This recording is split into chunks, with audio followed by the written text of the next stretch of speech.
Yo, Bakayalo, Kono Yalo, et oui, on se retrouve pour le premier résumé des 7 premières pages brouillon de Dragon Ball Super chapitre 102. Mais avant de commencer la vidéo, bien évidemment, mon manga Wolfius qui est désormais disponible, ça y est, sur Manga Draft. Donc je te mets le lien en description, comme ça tu pourras directement regarder mon manga Wolfius. Donc n'hésite pas à me faire des petits commentaires parce que c'est vraiment un banger.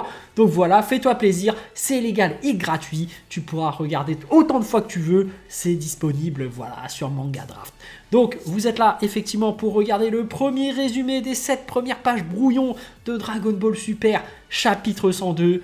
Les amis, déjà rien que le titre annonce du lourd.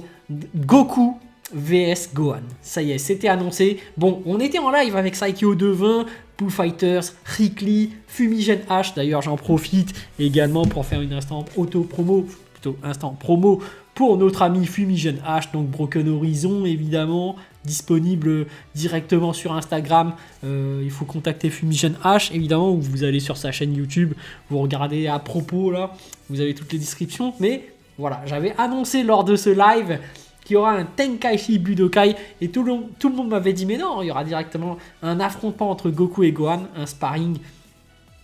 Force est de constater qu'ils avaient raison. Je me suis trompé, bon. Les prédictions, voilà, ça arrive parfois que j'ai raison, parfois j'ai tort, mais il semblerait que là, tout le monde avait raison et j'avais tort. Mais c'est ça aussi le problème.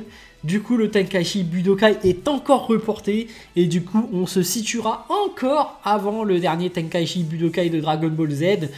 Moi, ça me fait chier de rester dans cet intermédiaire, mais bon, de toute façon, on verra quand même le fameux combat de Goku et Gohan et ça fait plaisir parce qu'on aura enfin la fameuse réponse de qui est le plus puissant entre Goku Ultra Instinct et Gohan Beast. Mais en attendant, lors de ces 7 premiers brouillons, on a Goku qui vient de se téléporter, qui est au-dessus de la voiture et qui demande à Gohan est-ce qu'il veut aller s'entraîner, est-ce qu'il veut aller se battre, et Gohan qui accepte tout simplement. Donc c'était assez lisible lors du précédent chapitre. Finalement, il n'y a pas beaucoup de surprises. Gohan qui s'en va, qui va se préparer, il va se changer et il revient. Il y a Goku qui dit vous, Goten et Trunks, qu'est-ce que vous faites en attendant ?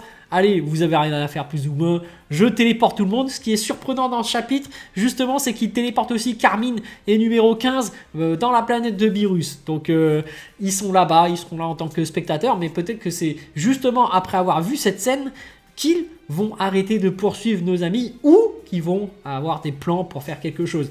Mais en attendant, ils sont sur la planète de Beerus et forcément, t'as Whis qui va demander à Beerus est-ce qu'ils peuvent se battre là-bas. Parce qu'on rappelle que c'est la planète de Beerus et que Beerus, en termes de puissance globale, il est nettement supérieur à Gohan Beast et à Goku Ultra Instinct, tout simplement parce que Beerus a le niveau de Whis, je le rappelle. Mais bref, Beerus qui est là, il l'autorise puisque ce ne sont que des insectes, ce ne sont que des mortels. Comme je le disais, pourquoi Beerus a le niveau de Whis, du moins il faut le comprendre comme tel, c'est parce qu'il a un palier de niveau beaucoup plus puissant qu'un simple mortel. Et que si jamais Goku atteint son niveau, c'est la fin de Dragon Ball Super et ils veulent pas que ce soit terminé. Et là j'ai bien peur que le fameux fil rouge est que Goku atteigne ce fameux niveau de Beerus et qu'en même temps l'histoire doit se dérouler avant la fin de Dragon Ball Z. Donc la fin de Dragon Ball plutôt du tome 42. Et c'est ça qui est quand même problématique.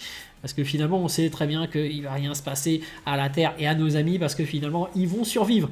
Et donc du coup, on ne verra pas Oob en action parce que c'est qu'à partir du Tenkaichi Budokai, dernier du nom, que Goku va découvrir qui est vraiment Oob.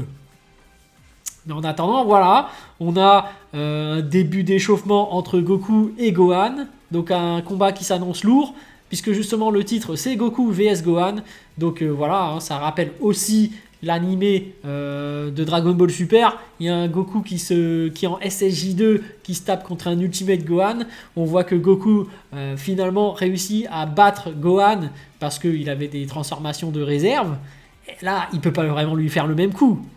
Il va pas lui faire un coup de je suis en Ultra Instinct gris et qu'après je passe en véritable Ultra Instinct et que je te mets KO. Moi je pense pas que ça va se passer comme ça. Mais on va voir. En tout cas, moi j'ai peur que ce combat se déroule un peu de la même façon. C'est-à-dire que Goku va avoir un avantage d'un point de vue expérience, d'un point de vue martial. C'est-à-dire qu'il va mettre des coups sur Gohan, mais que Gohan a plus de puissance. Du coup, il est capable d'encaisser. Et au final, Gohan va commencer à retourner la situation, mais que Goku va sortir le véritable Ultra Instinct. C'est-à-dire que voilà.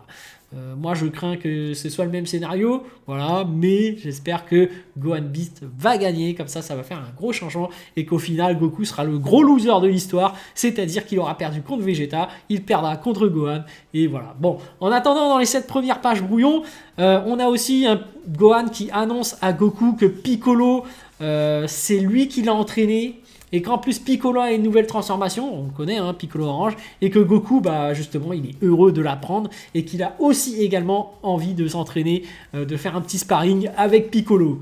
Et c'est intéressant parce que justement, lorsque Gohan a appris la transformation Beast, en fait c'est Piccolo qui l'a entraîné, et les deux continuent à s'entraîner au cas où il y aurait un danger, comme leur avait enseigné plus ou moins Goku, il leur avait prévenu du problème.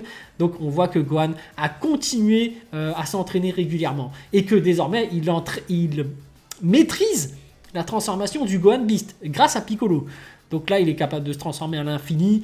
C'est plutôt cool, hein. Donc désormais, là, on a vraiment, je pense, que Goku, Vegeta, Broly, pas encore Broly en réalité, mais bientôt Broly, Piccolo, Gohan sont à peu près du même niveau.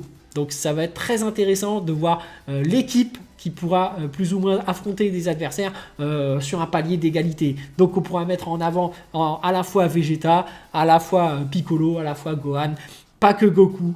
Et en même temps, on verra que Broly va pouvoir se développer. Et j'ai même l'impression que le but de cet arc, ça va être l'évolution de Broly. Et que ça va être lui qui va être celui qui va remontader un peu le niveau de puissance. Mais bref. Allez, ça s'annonce très cool. Moi, j'ai hâte de voir le chapitre. Voilà, je suis quand même hypé. Un bon Goku contre Gohan. On attend du lourd. On sait très bien que, voilà... Les deux sont des personnages qui savent se taper et qui peuvent faire des combats très sérieux de Saiyan. Mais voilà, j'espère qu'ils ne vont pas rester en forme normale et qu'ils vont utiliser leurs transformations les plus puissantes. Enfin voilà, bref. Allez, sur ce, je vous dis donc à plus dans le bus, ou plutôt à plus tard dans le car, ou plutôt à bientôt dans le bateau.